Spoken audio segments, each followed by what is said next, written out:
visibility was rubbish. There wasn't much to see.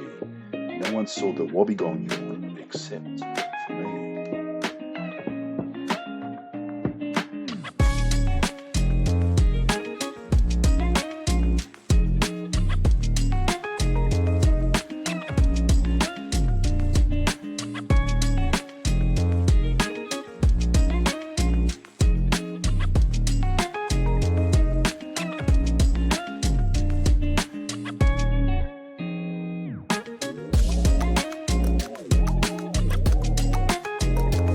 The sea was angry for swimming tough, cuttlefish and I